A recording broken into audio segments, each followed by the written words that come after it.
What is up, everybody? Welcome back to RC's Gateway to Comics.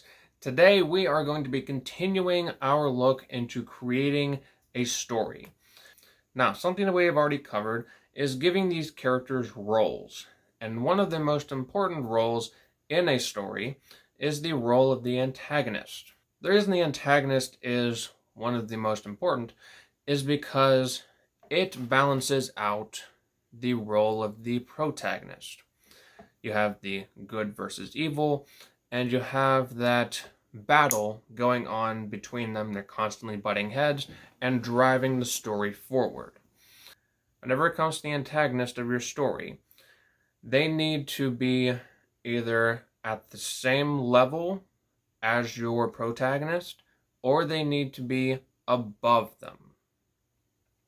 And there's a reason for this. If you have the antagonist below your protagonist, then there is no threat to your protagonist. If you have some like weakling villain and you have the protagonist with all the power, the hero who always wins all the time, there's no threat to him whatsoever, and you have this weakling villain who just thinks that he has all this power, the audience is not going to be engaged because they know the protagonist is not going to lose. But if you have an antagonist that's either on the same level or even above, which is better, then you're going to have the audience rooting for the hero or the protagonist because they want to see them win. They know that the protagonist might lose. They don't think that they'll lose because they're the protagonist of the story, but they hope that they will. And most of the times they do, but in the rare instances that they don't, there's always that level of uncertainty. And even in the story, the protagonist doesn't have that certainty that they're going to defeat the villain. Like, take stuff like The Dark Knight. Joker is presumably just a regular criminal, but he's super smart. Batman fights him like a regular villain, and in doing so, he underestimates Joker and leads to Harvey Dent turning into Two-Face, and also leads into inadvertently the events of The Dark Knight Rises. All because he underestimated a villain that was on his same level, but he wasn't aware of it. Now, if you were to have a villain that is just like smarmy and people know that he's going to get beaten. Take like Kite Man, and you put him up against Batman or Condiment King. Random bullshit villains like that. You know that they're gonna get their butt whooped because they are nothing. Batman's gonna kick their butt all day, even Sunday. And there's no chance that they're gonna win because they're so below his level.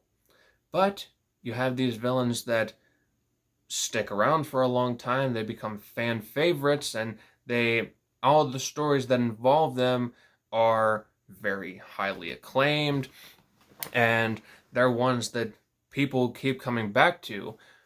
That's all because the villains are either at the same level or they pose even more of a threat, because that is what people want to see. They want to see the hero fighting up from whatever disadvantage they may have had, and they want them to be overcoming a difficulty, overcoming an obstacle. Because if you don't have a protagonist who's fighting over an obstacle, they're pretty dull, extremely dull. And being able to have that villain on a certain level, whether it be superpowers or intelligence or even just experience, that adds a whole nother threat level to the story, and it makes the intrigue rise. Like, even with my story, A Red Sky's Upon Us, the main villain is an evil mermaid, and she has magical powers that she utilizes throughout the story, and she also has years of experience of using that magical power, with the added threat of she almost at one time took over the seas and destroyed them. So all of the pirates have that in mind.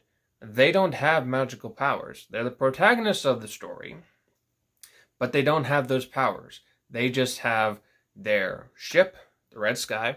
They have their swords, their cutlasses, their guns, their cannons, and their wits, and their absolute insanity.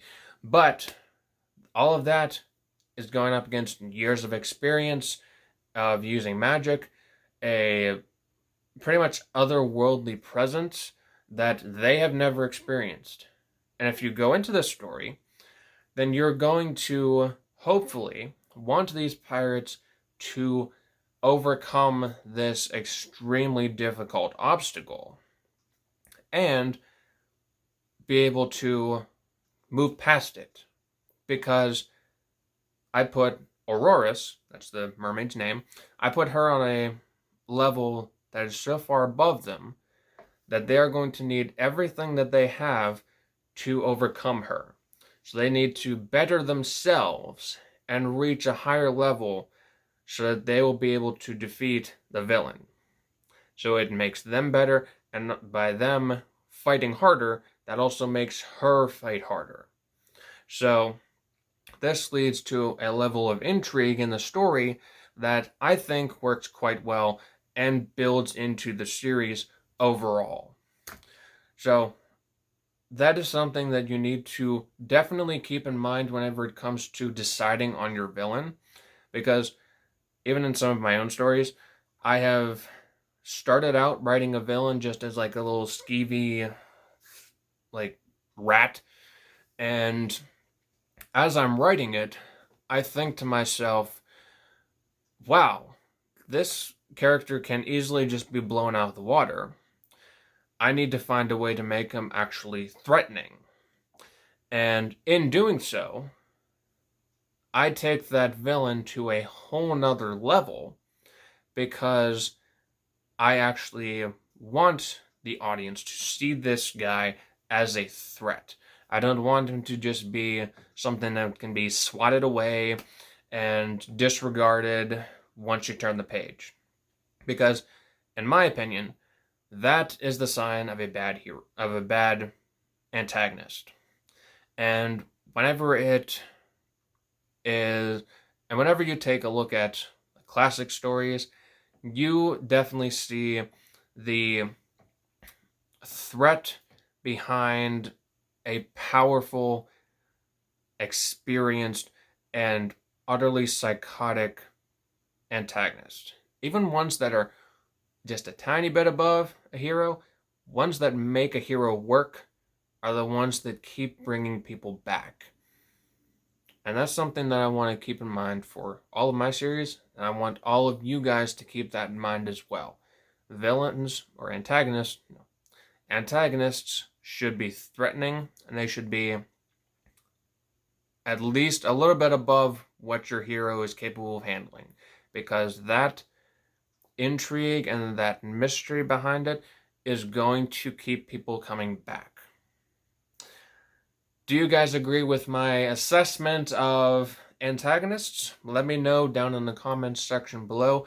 If you enjoyed this video, please also leave a like and also subscribe to this channel so that we can continue to bring you guys more valuable lessons like this one and put out more content related to writing, art, and comics. Also, if you guys would, please check out my book series, the Red Sky series, starting with Red Sky's Upon Us, both available on Amazon and Kindle. For those of you who like digital books as well.